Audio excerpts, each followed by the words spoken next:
Hello students, I am JP Nautiyal from Rishiram Shikshan Sansthan Online Study. Today we will learn Computer Application Class 10 Unit 1 Chapter 2 Part 2 Internet Services and Mobile Technologies. In the chapter we will cover in the previous chapter first, where we learn about internet terminology, and these are the topics which we will cover. And today FTP protocol, from here we will control FTP protocol, file transfer protocol control, and up to the three topics to be covered. You can see at a glance that these are the topic which we are going to cover today: e-learning and application, learning software, mobile e-shopping, advantages, disadvantages, e-reservation process. Up to e-reservation process we will cover in this video.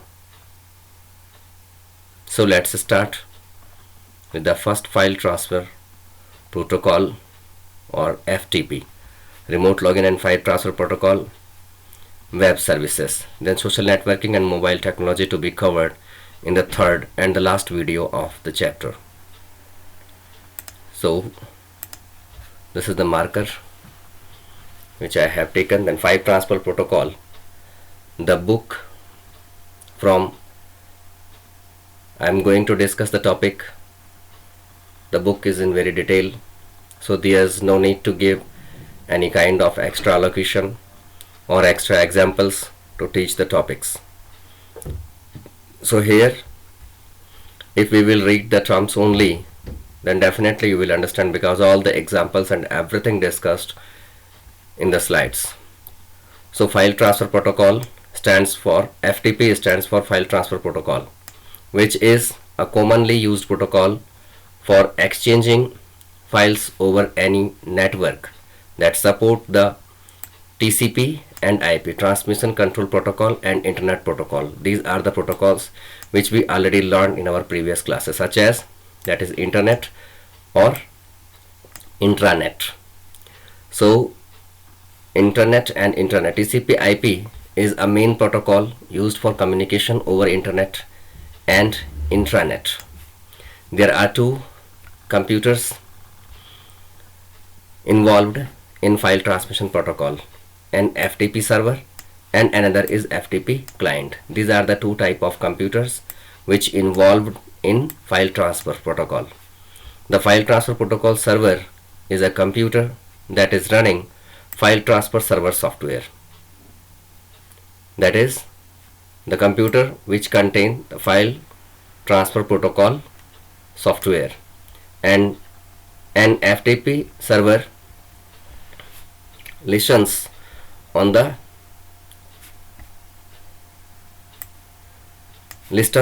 network for connection requests from other computers.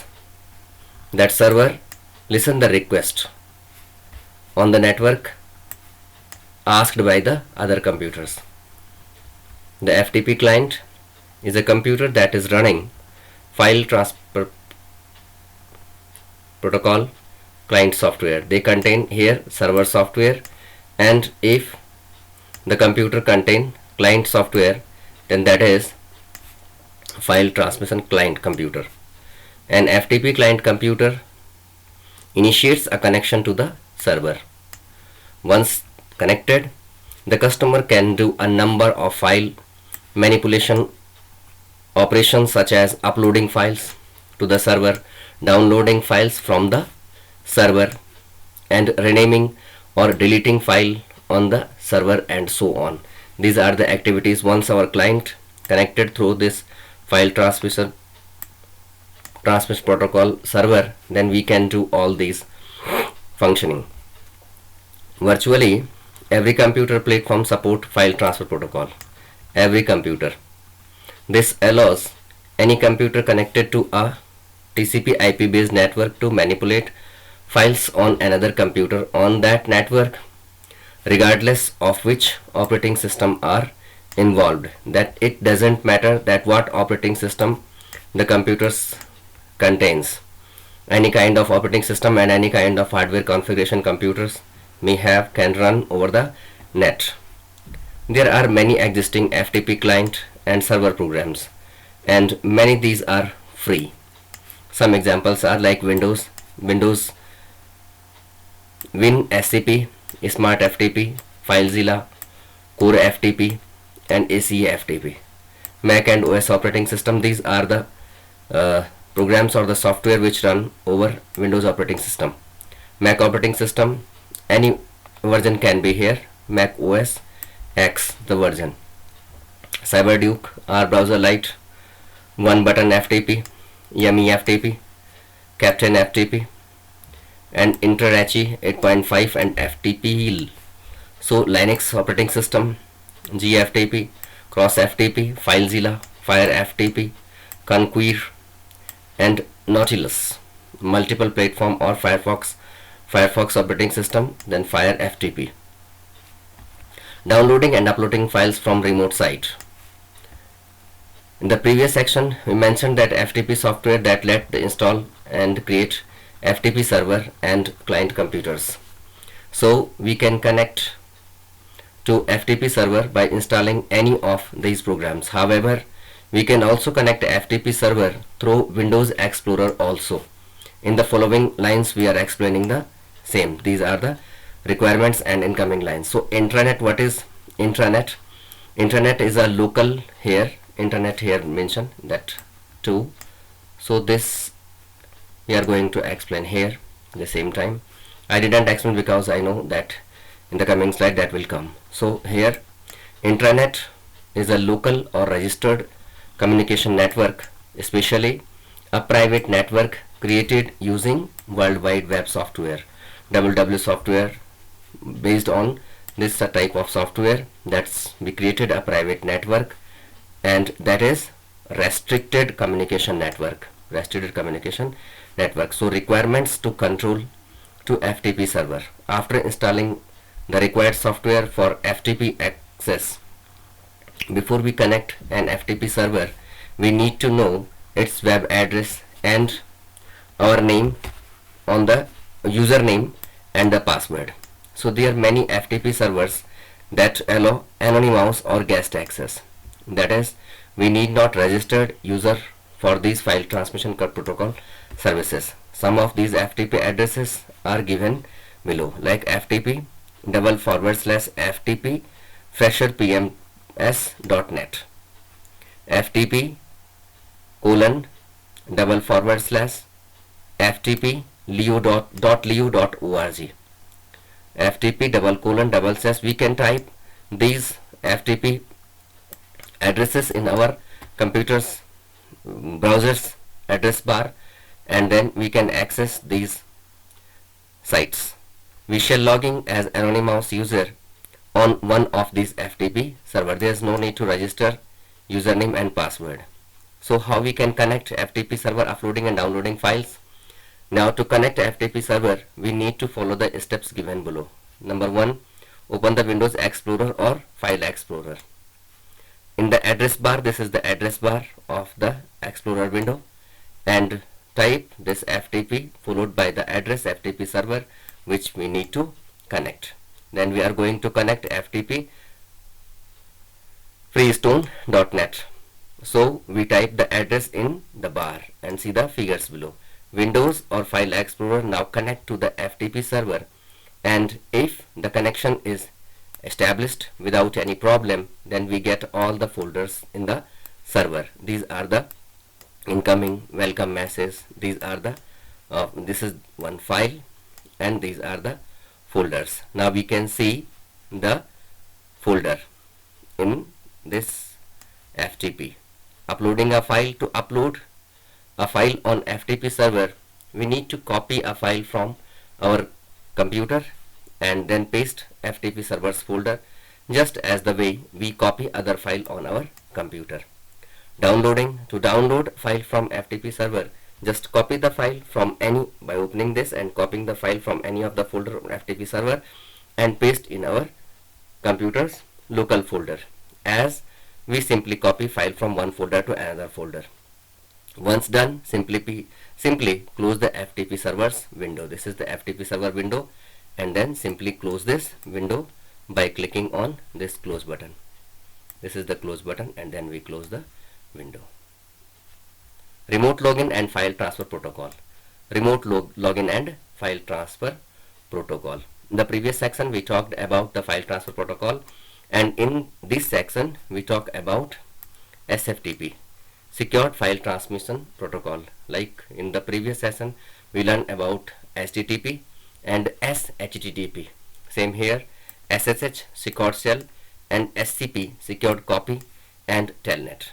These are the topics which we are going to discuss here. Number 1, Telnet. Telnet is another older internet utility that lets us to log on to the remote computer system. Basically, a Telnet program gives us a character-based terminal window on another system. We get a login prompt on that system.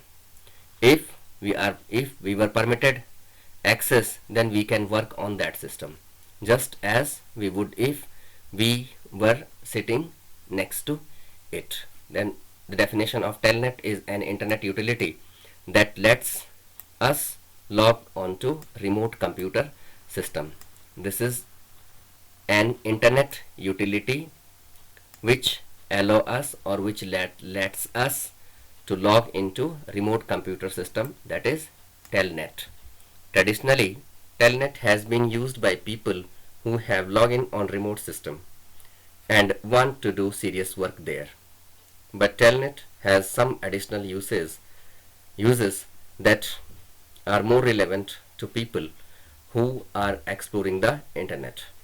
Most notably, we can use Telnet to connect to thousands of catalogs at libraries around the world.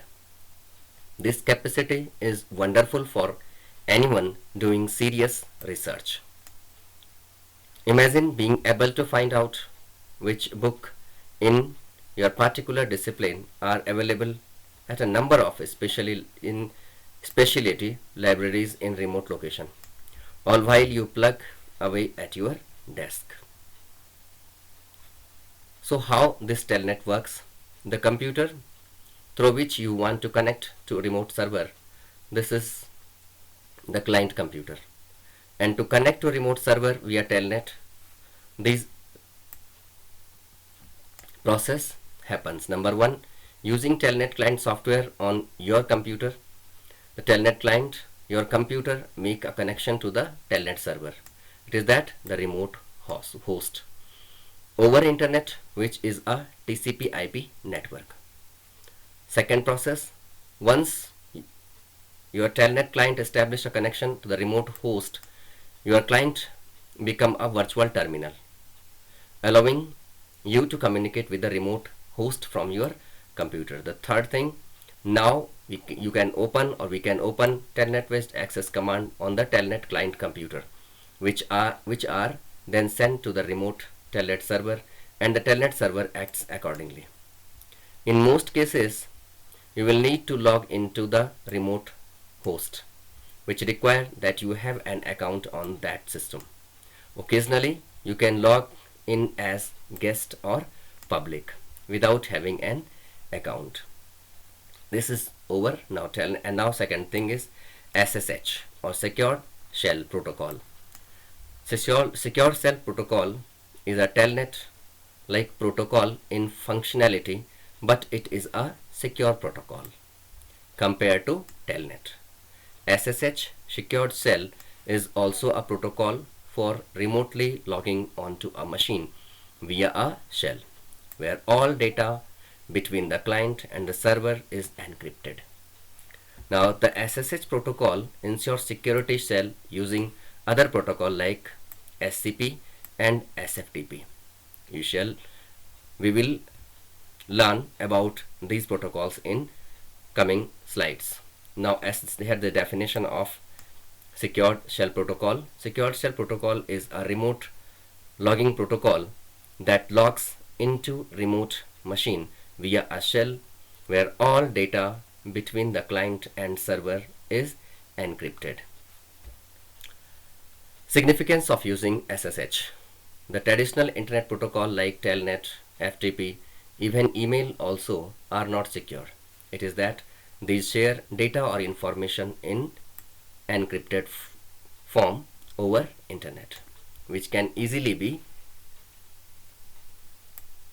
eavesdropped. With the traditional Telnet protocol, the information that is exchanged between the client computer and the server computer is not sent directly to that machine. It is routed through several machines to get there. We can understand by this that if you are traveling to a destination, then rather than taking one route directly to destination, we use several connecting routes to reach the destination. This way of data traveling is not safe. Anyone can easily see that you are sending because your data is unencrypted. Just like an open highway, you are visible to all. Now, what does it mean? Since your data is unencrypted, it is unsecure, and hence any hacker can easily grab your data such as username and password, other data shared, etc. But if you use SSH, Secure Shell Protocol, it secures your data by creating a secure connection with encrypted data.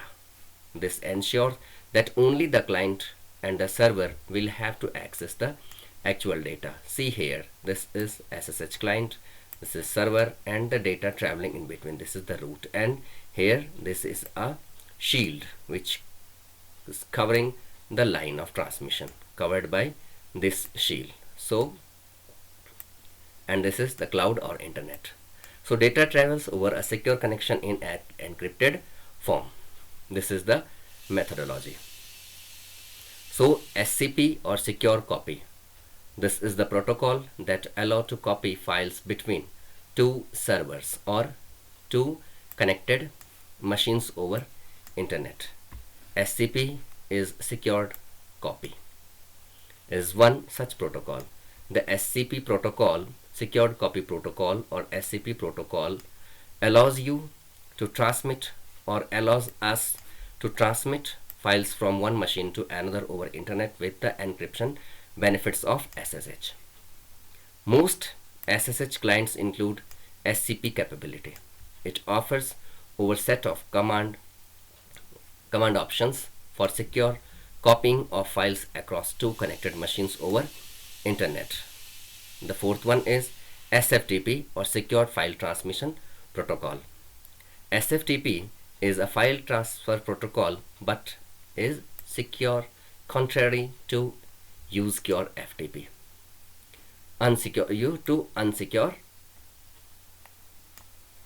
To use secure file transfer protocol or secure contrary to unsecure protocol. File transfer protocol is not secure protocol, and data oblique file traveling over FTP are not protected during a session. This means data traveling over FTP can easily be stolen.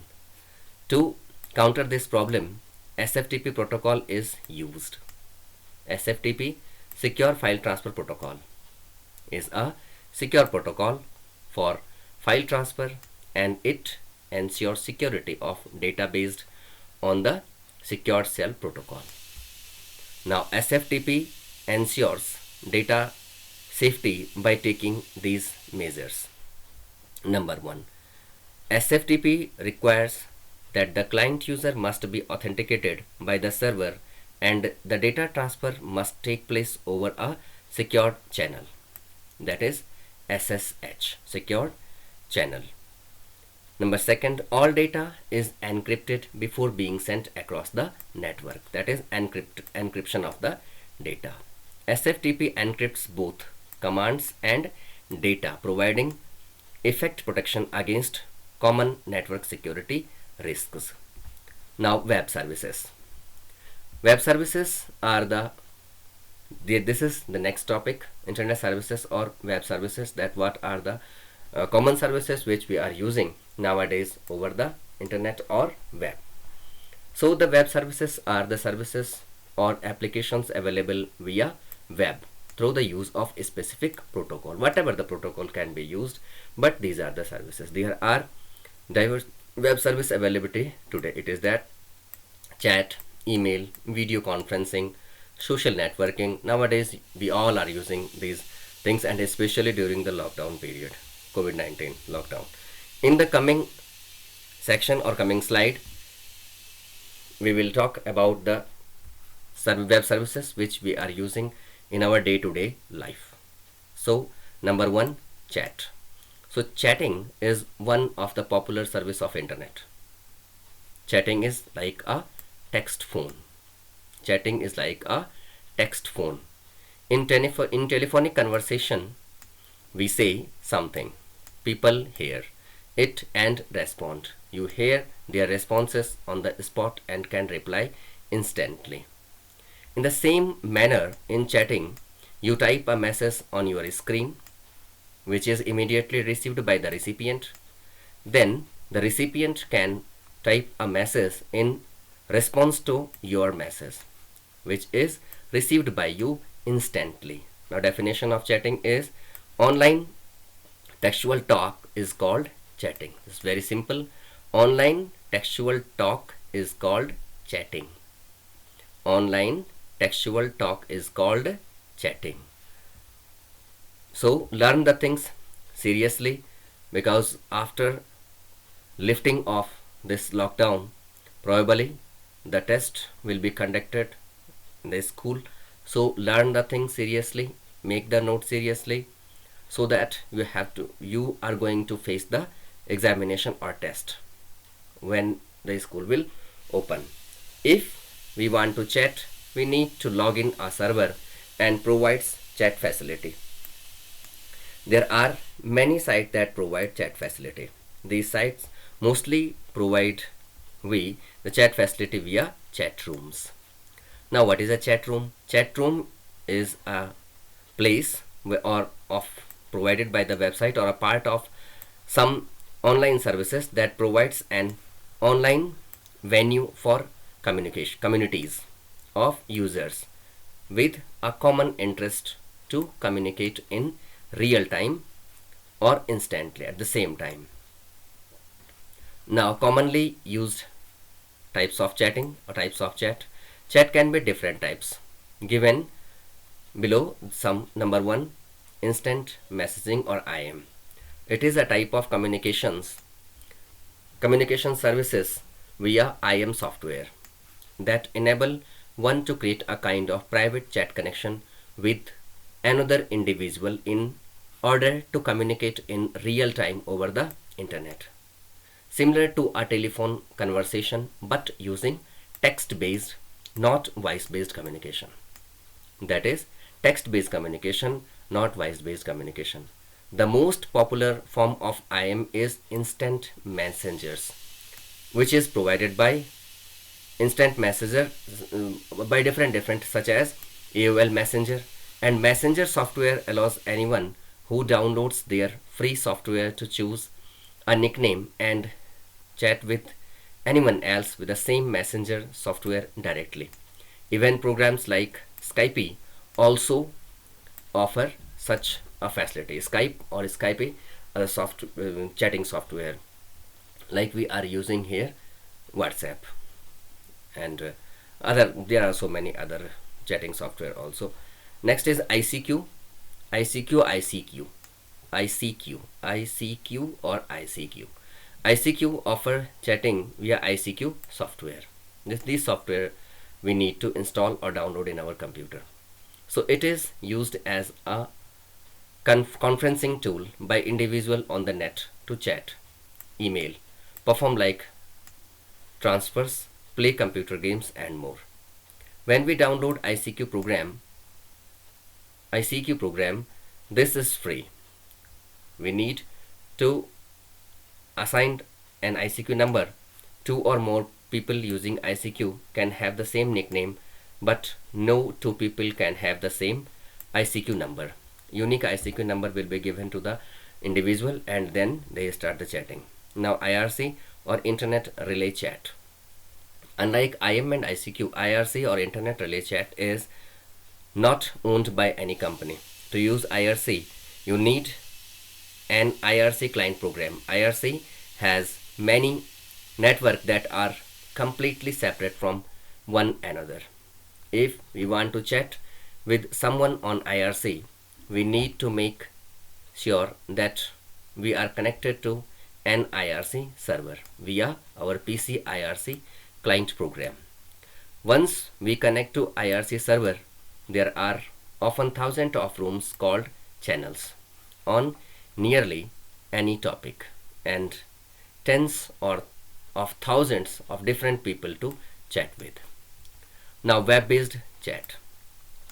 The fourth one, web-based chat is also like IRC, but it is different from in the sense that it is on a specific website and no program is really needed to install on computer. Yahoo Chat is the great example of web-based client. Yahoo Chat.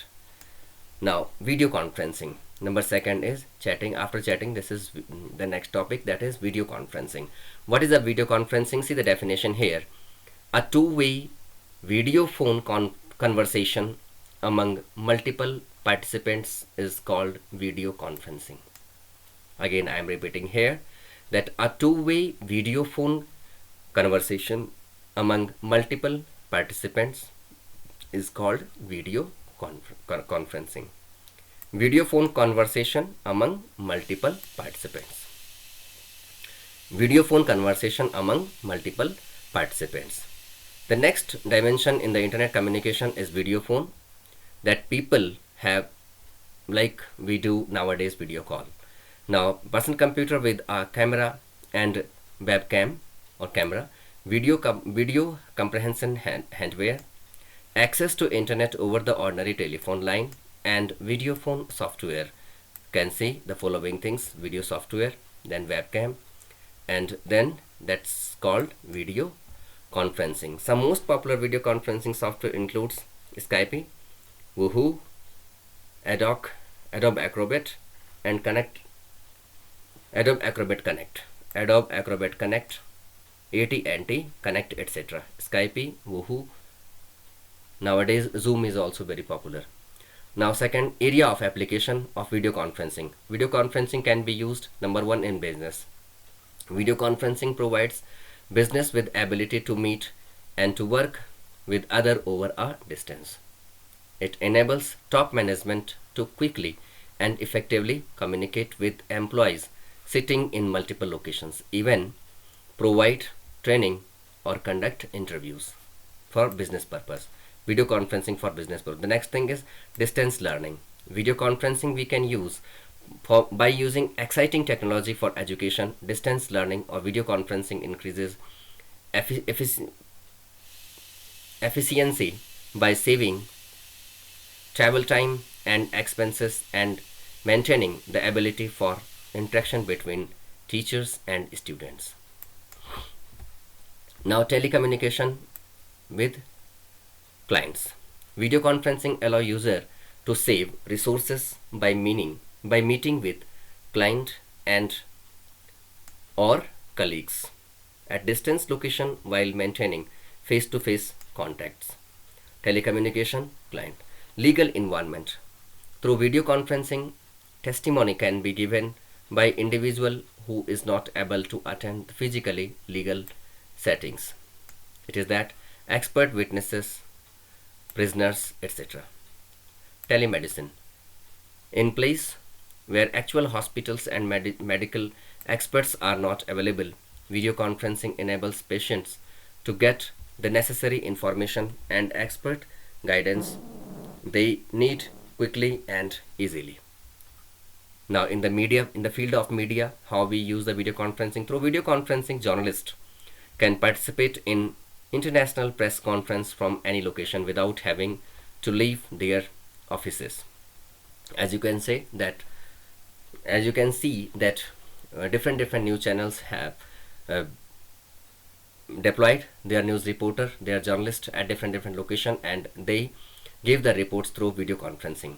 Now, advantages and disadvantages of video conferencing. First, we will discuss about the advantages of video conferencing. Number one, it saves travel cost and travel time.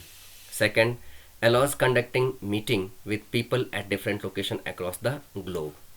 Third, we can see the people as well as hear them.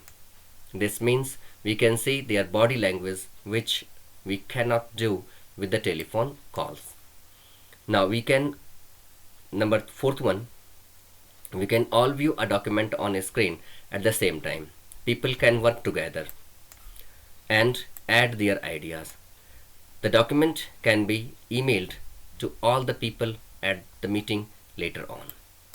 The fifth one is ideas and knowledge can be communicated between all those at the meeting very quickly, and responses gathered. Video conferencing is good for brainstorming. Brainstorming. The sixth one, video conferencing is an excellent way for keeping in touch with friends and families even if they are in different country. Also disadvantages. So the first disadvantage is additional costs of video conferencing, specific hardware and software required. The next thing, a very reliable fast data link is needed to connect video conferencing. Third thing, even with a fast connection, there might be slight delay between responses, especially from one side of the planet to other. Now, if the hardware break down for any of the participants, they cannot attend the meeting. Means due to breakdown of the hardware, people could be in different time zone around the world. This might mean that some people have to stay up through the night in order to attend the meeting. The video camera might not be able to see all part of the room at the same time. Some people might not be easy to see at the meeting. The next, number third thing is e-learning. We are learning now the web-based facilities what we are using. The third facility is e-learning. First voice chatting, second video conferencing, and third e-learning. E-learning, first let us see the definition. E-learning refers to the learning that takes place in an electronically simulated environment. Means that is a learning which take place through electronically simulated environment. That is e-learning. E-learning that take place in electronically simulated environment. E-learning is web-based training, and internet-based training and computer-based training are the next generation instructions method being developed today. With e-learning, users can immerse, number one, themselves in three-dimensional environment to further enhance their learning experiences. Moreover, e-learning can be done anywhere and anytime as long as the user has the proper hardware. E-learning can be done using the internet connection, a network, an internet, or storage disk. It uses a variety of media like audio, text, virtual environment, video, and animation. E-learning in some ways in even better than classroom learning method, as it is a one-on-one learning method. It is self-paced and it has an experiential learning format. I was stuck in between telling these things because what I particularly prefer, that is good or beneficial classroom learning obviously, but for our knowledge we must know that what is e-learning. So we cannot say that this is the perfect learning method, but in some ways, if the experts or the teachers are sitting in another place in the globe, then from there we can take the guideline and take the tricks and other things from the experts. Now, benefits of e-learning. The e-learning setup, if implemented in quality way, offers many benefits to both the teachers, schools and learners. The major benefit of e-learning are: number one, it reduced overall cost. It is less expensive to produce e-learning, is virtually free once the break even point is reached. Now, e-learning is self-directed and self-paced. Learners control the amount of time they spend on any particular topic, thereby controlling the speed of course coverage. E-learning is interactive and hands-on. The use of a variety of multimedia in e-learning increases student involvement and reinforces the learning experience. E-learning is flexible. Learning can take place anytime and anywhere as long as the necessary equipment is accessible. Now, consistent delivery. E-learning elements the problems associated with different instructors teaching slightly different material on the same subject. Now, easily manageable. Today's learning software allow a group of people to keep track of the course offerings, schedule and track their programs and results. Application area of e-learning, that where we can use e-learning. E-learning has made teaching, training and learning much easier and in the reach of many more sectors. With technology advancement and its reach in people's life, e-learning has found its application in many diverse areas including formal and non-formal education. Most common applications are as below. Number one, e-learning courseware. This type of e-learning involves course related to a specific syllabi which is part of formal education system. E-classroom. This e-learning setup simulates the classroom by involving class activities like class assignments, class discussion, etc. Assignments. This setup conducts online assessments and assessments. This setup conducts the online assessment and quizzes to test the understanding of the student. E-simulation. Simulation-based e-learning is very useful for showing, illustrating concepts which are otherwise not possible to show in practical.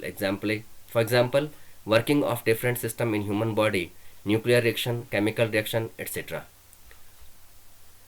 Like you can see in BYJU'S. Games-based behavioral development. This type of e-learning is offered through strategy games, problem-solving games, etc. and their activities for impacting and behavior changes of workforce, enhancing their business problem-solving skills and leadership development. Learning support. This type of e-learning setup involves learning aids that help enhance job-oriented performance. This is especially useful for product compliance and software application training. Social or collaborate learning. This type of learning is useful for conducting social experiments and mass learning usually conducted by environment, NGOs and other big organizations. MOOC or Massive Open Online Course. Massive Open Online Course. MOOCs are courses that are delivered electronically to massive audience, often is thousands of students via the internet. These are designed and conducted by university professors and or experienced professionals. Now, some e-learning software, examples of some e-learning software platform are used by teachers, authors, coaches, etc. for creating online customization system learning for each of the student. Some popular e-learning software are Moodle, OLAT, eFront, H5P, Cameli, Seminar, Udemy, Articulate, Udacity, Skillshare, etc. Now the next use of web, number fourth one, e-banking. First chatting, then video conferencing, then e-learning, and the fourth one, e-banking. Electronic banking. First see the definition, that e-banking, availing the banking services through electronic measures via internet, is called e-banking. Electronic banking is an umbrella term for the process by which the customer may perform banking transactions electronically without visiting a brick and mortar institution. Brick and mortar institution means the bank building. The following terms refers to one from another: electronic banking, the personal computer, PC banking, internet banking, virtual banking, online banking, home banking, remote electronic banking, and phone banking. PC banking and internet or online banking are the most frequently used designations. It should be noted, however, that the term using describe the various type of electronic banking are often used interchangeably. PC banking is the form of online banking that enables customer to execute bank transactions from a PC via a modem, means personal computer through modem. In most PC banking ventures, the bank offered the customer a proprietary financial software program that allows the customer to perform financial transactions from his or her home computer.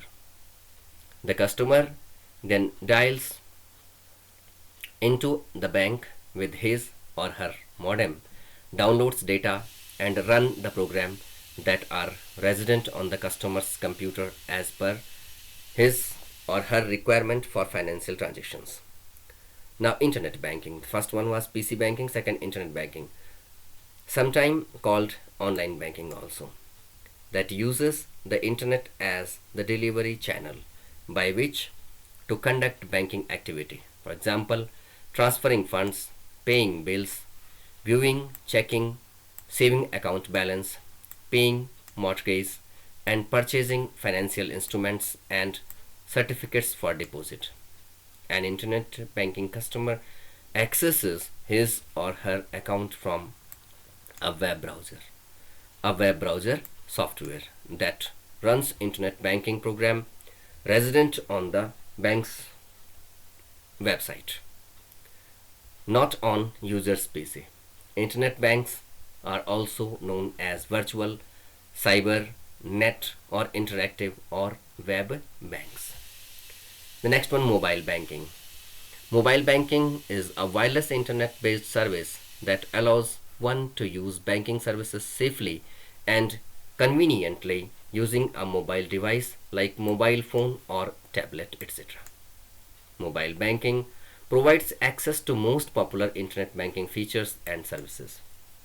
Although internet banks offers many of the same services as do traditional brick and mortar banks, analysts view internet banking as a means of retaining increasingly sophisticated customers.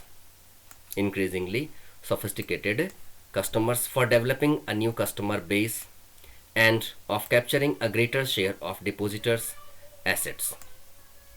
A typical internet bank site specifies the type of transactions offered and provides information about account security.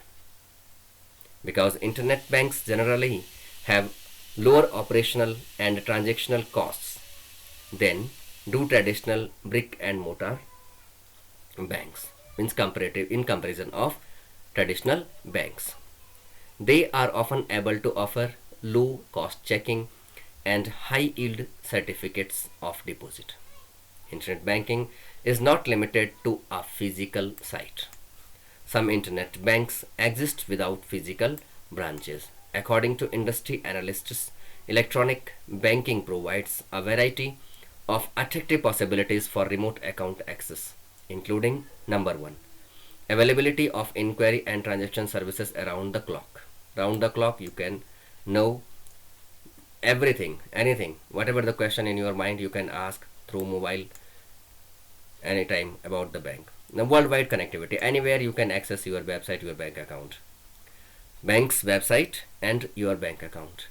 Easy access to transaction data, both recent and historical, and direct customer control of international movement of fund without intermediation of financial institution in customer's jurisdiction. Opening an e-banking account. How we can open an e-banking account? Now there are several ways to open and fund an electronic banking account in India. Customers who have existing account at brick and mortar banks and want to begin using electronic banking services may simply ask their institution for the software needed for PC banking or obtain a password for internet banking. Either approach requires minimal paperwork. Once they have joined the system, customers have electronic access to all of their accounts at the bank. New customers can establish an account either by completing a PC banking application form and mailing it to an institution offering such a service, or by accessing a bank's website and applying online for internet banking.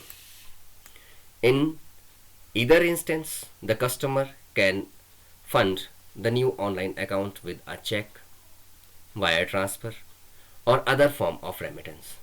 No physical interface between the customer and the institution or the bank is required. Now, the fifth facility of the web is e-shopping. E-shopping or online shopping is the process of buying goods and services from merchants who sell on the internet. Shoppers can visit the web stores from comfort of their homes and shop as they sit in front of the computer. Here the definition of e-shopping, that the process of shopping done over all the internet is called online shopping or e-shopping. Both producers and services can be, both products and services can be purchased through online shopping. Both the products and services both can be purchased over e-shopping or online shopping. So customers buy a variety of items from online stores. In fact, people can purchase just about anything from companies that provide their products online. Books, clothing, household applications, toys, hardware, software, and health insurance are just some of the hundreds of products consumers can buy from an online store. Advantages of e-shopping. There are the reasons behind growing popularity of online shopping. Number one, major reason of conducting online is convenience. For example, when a person shops a brick and mortar store, she or he has to drive to the store, find a parking place, and walk throughout the store until he or she locates the products she needs. After finding the item she or he want to purchase, she or he may often need to stand in long lines at the cash register. In contrast, online shopping helps customer to avoid these disadvantages. With online shopping, a person logs onto internet, visits the store's website, and chooses the item she or he desires. The items are held in a virtual shopping cart units she or he is ready to make purchase. The shopper can remain in pajamas as she or he does shopping, and the process can be conducted in the wee hours of morning or late into the night. Online stores never close. They are open 24 hours a day. The second benefit is equal accessibility of products. Online stores are equally accessible from metro cities to non-metro cities to remote areas, which is not the case with brick and mortar stores. Thus, a person can shop online from an online stores being anywhere in the world where the online store can deliver. Now, disadvantages of e-shopping, there are also some disadvantages. Number one, some people like the idea of physically going to a store and experiencing the shopping process. They like to touch and merchandise, try on clothing, and be around other people. Online shopping doesn't permit shoppers to touch products or have any social interaction. Second, it also doesn't allow them to take the merchandise home the same day they buy it. Third, other people may worry about shopping online because they fear their credit card information will be compromised or can be stolen. Since it's necessary to provide credit card information when purchasing products online, people worry that they may become a victim of identity theft. This discourages some consumers from participating in online shopping. The fourth one is another reason some consumers avoid shopping online is the fact that they worry that the products they purchase are not accurately portrayed in the website's picture. They worry that the picture of the item may appear one way, but the actual item may look completely different, of lesser quality, perhaps of lesser quality. It's also impossible to try on appear when conducting online shopping. The fifth one is a consumer has to rely on body measurements in order to make sure the clothing will fit properly. If the clothing arrives in the mail and it's too small, the consumer has to return the item. This is a potential inconvenience that some shoppers may not wish to face. Now, the sites available for e-shopping, there are websites. Some websites, as you are very familiar with these websites nowadays. So there are many e-shopping available like Flipkart, India Times, Snapdeal, Jabang, Myntra, Jaipur, Yeep, Gensar, and Amazon. A to Z, Amazon or Amazon.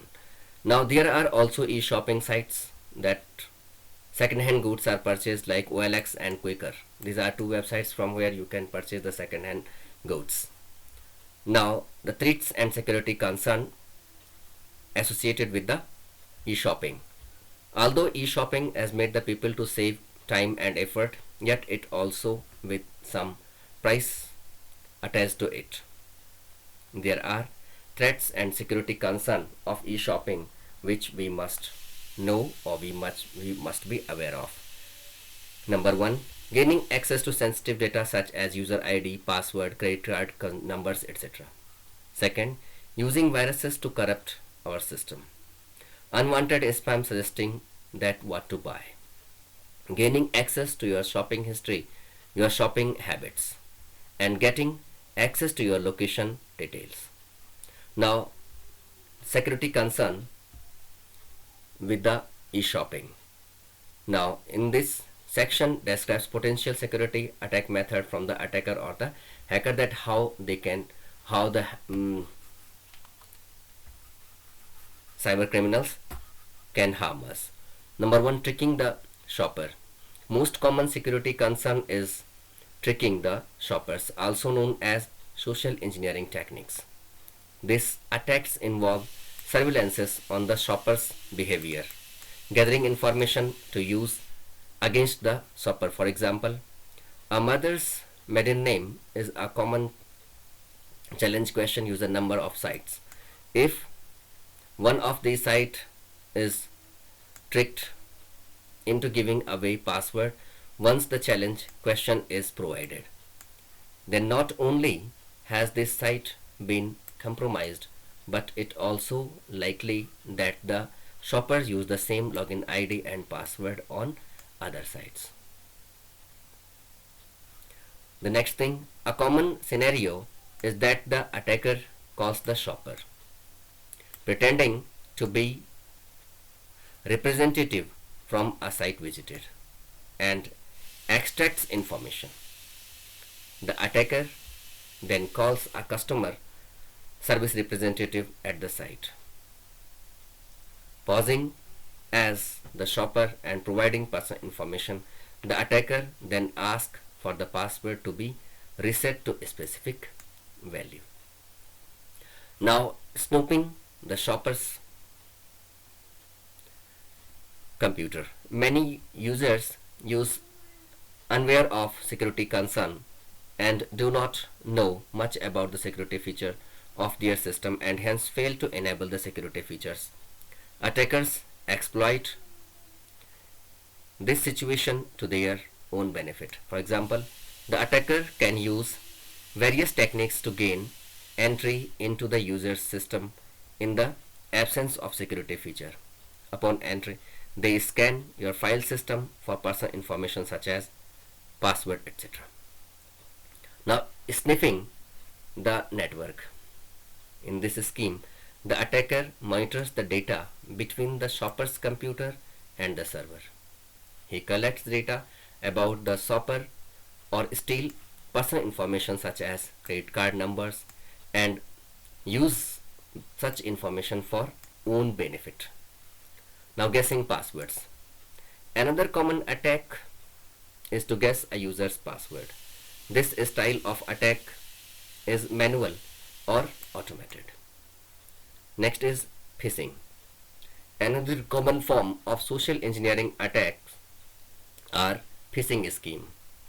Attackers use similar looking name for famous sites to collect authentication and registration information. For example, IBM.com shop is registered by the attacker as IBM.com shop. N place of M replaced with N. And this is noticed, this one is IBM, not IBM. A shopper mistypes and enters the illegitimate site or the fraud site, false site, and provide confidential information.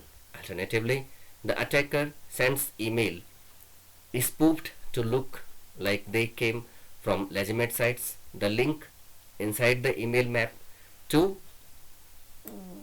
rogue site that collects the information. Now, the sixth benefit or advantage or facility of the web is e-reservation, the tools which we use over the net. Here the definition of e-reservation: making reservation of tickets or hotel or room or tourist packages etc. through internet is known as e-reservation. E-reservation or online reservation is the process of determining the availability of tickets, rooms etc. online and making reservation through telephonic means via internet. These days, we need not personally go to an office or a counter to book or to reserve railways, airways tickets, hotel rooms, tourist packages, etc. All this can be done online through e-reservation. Now, benefits of e-reservation. The e-reservation is having some benefits. Number one, safety. While booking an e-ticket, we directly store our detail in the company's database. This is safe and reliable to make any changes. Cancellation or annotation as well, these take places inside the secure electronic database. Now, ease. E-ticket can be purchased online and printed at home. Theft or Loss of the printed e-ticket is not a worry. It can easily be retrieved and reprinted. The third thing, availability anywhere. From anywhere we can reserve the ticket or book. Reservation, availability of e-reservation anywhere. Buying an ticket is simpler and faster. One can buy e-ticket anywhere where there is an internet connection. Internet connection is necessary. Wherever we get the internet connection, we can access the web service e-reservation. It's fast. It is fast. E-tickets cut or manual time. The need for middleman, the best price, the best route available, as all these are made available by the website offering the e-ticket system. Now, application or areas of e-reservation where we use.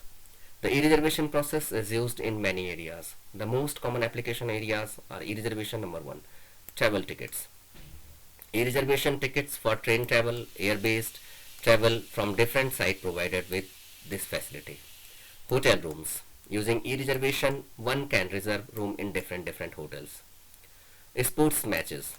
Using e-reservation facility, you can book the ticket for your matches at different sports. Movies and theater. Using e-reservation, we can buy tickets for a movie, show or theater play using apps like Book My Show. Events. Using e-reservation, we can buy tickets for events taking places in the city such as exhibitions, fair, live performances, etc. E-reservation process. To buy an e-ticket, we need to fulfill the following two parameters or requirement. Number one, access to the internet, and second, online payment facility in terms of credit or debit card or internet banking, so that we can buy the ticket. After fulfilling the requirements, one can book an e-ticket by following the steps. Number one, log into the site that provide online booking system like bookmyshow.com for movie, for play, match ticket, cleartrip.com, makemytrip.com for travel ticket, etc. These are the websites. Cleartrip, Book My Show, these are the website opened in the browser. Now provide details about daytime seating type, etc. The website will display the available choices. Make a choice and confirm by submitting your details. The moment you submit, the details you entered get recorded in several computer database and the ticket reservation is confirmed. The ticketing system has access to these databases. Number fourth one, make payment, mostly e-payment, as per the direction of the website. Number 5, after the e-payment is proceeded, the web-based website will show the e-ticket on the screen, which can be printed or saved. Thank you. And then one more video of the second chapter to be uploaded by me very soon. And by opening the description box of this video, you can also get the notes as uploaded. Same notes are there in the form of PDF file that also available with the first video. The same file is also available with this video. So keep learning, do well, and learn the thing seriously. Very soon we will meet in school and then there will be a test. Thank you once again.